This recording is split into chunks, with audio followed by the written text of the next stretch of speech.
My name is Lucas Swart. I'm a white Afrikaner from South Africa, and this is part one.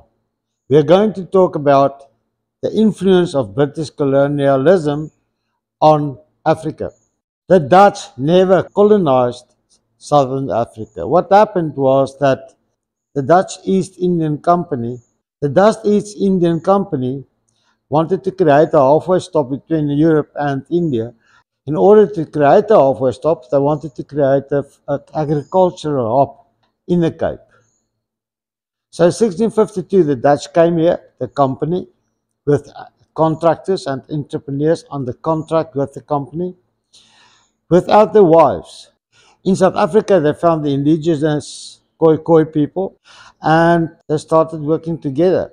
Remember, they didn't come with their wives. So the company itself imported slaves from India, Indonesia, Malaysia, Mauritius, as well as apparently from Mozambique.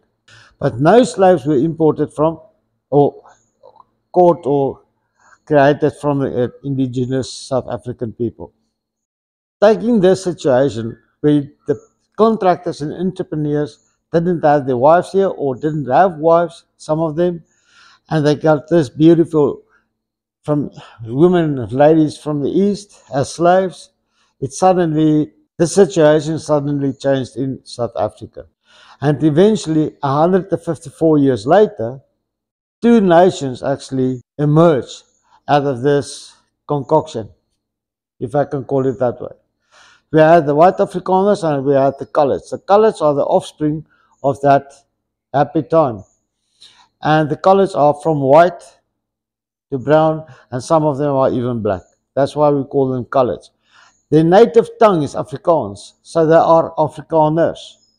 So, and then we had the indigenous people who also kind of lost their indigenous language, changing it for Afrikaans, and we've got more groups in South Africa whose mother tongue are Afrikaans, so they are Afrikaners, and we've got nicknames for each of them. So the white Afrikaners are Boers, the colours for their multi-colored complexion are then the colours, and when we get the Griquas, we've got the Basters and the Khoi and the Khoi. When the British arrived 154 years later, this multiracial nations already emerged in South Africa. But the British came as a super race, and after they conquered the Cape, they enforced their will and culture onto the Capetonians, all the people who lived in the Cape. And they continuously humiliate them and force them all to speak English. When they caught children actually at school speaking Afrikaans, those children will then get donkey ears for a week to humiliate them. So that culture, over 100 or more years, actually created a psychological block, had a psychological influence on the South Africans. Later, the hard-headed Afrikaners moved north. 1700, they moved out of the reach of the British Empire, and when the British Empire expanded, they moved further. And then the British Empire conquered the rest of South Africa also. But what was interesting was the way they humiliated not even only the whites, but also the blacks. And the problem when you humiliate people long enough, making them believe that you are superior and they are not, they start to believe it. And today we've got the majority of the blacks in Southern Africa love to speak English for two reasons. Now suddenly the different tribes can communicate with each other, but they also feel this admiration, if I pronounce it right, for the British. And when the Englishmen come, the Englishmen will be very friendly to them. And they've got the saying that the Englishmen are very friendly and eventually will stab you in the back, which is actually the experience from both the blacks and the whites. But the result after this many years of dehumanizing and humiliating people, actually till today has an influence. Because when there's 100 people, everybody in South Africa can understand English and can understand Afrikaans.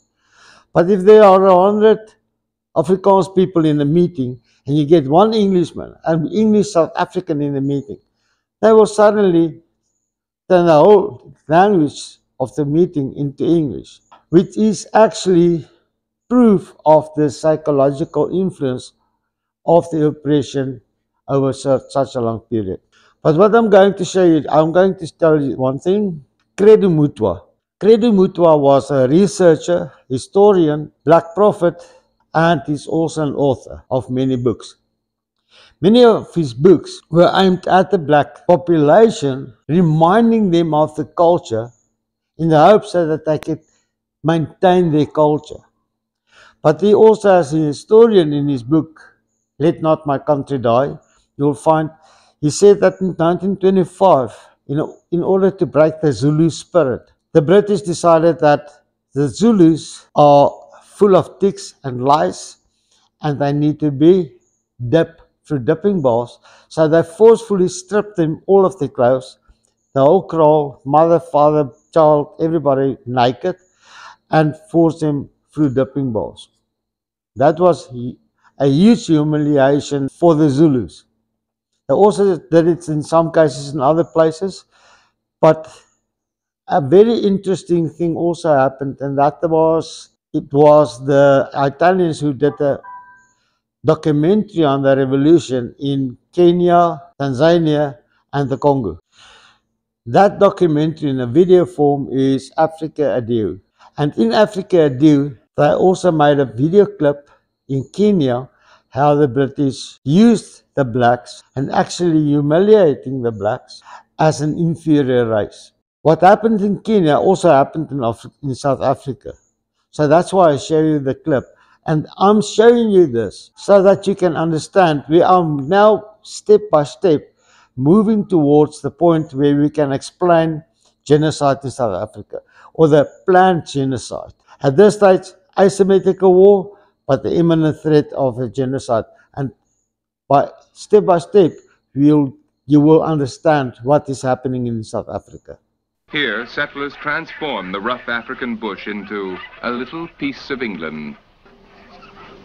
The fox doesn't exist in Africa, but you can have a chunk of frozen fox flown in, tie it to the end of a string, and have it dragged around by a black houseboy. Together, they make a fine scent for the hounds. The British wanted so much to fox hunt in Kenya that they even taught the natives to play the fox's part. But the fox is a wily prey, one which the hunter should never underestimate. I think what is important to remember here is that people will treat you to the extent you allow them to. But that also happens just only up to a point. It's good to remember this and keep it in the back of your mind because the next videos will follow.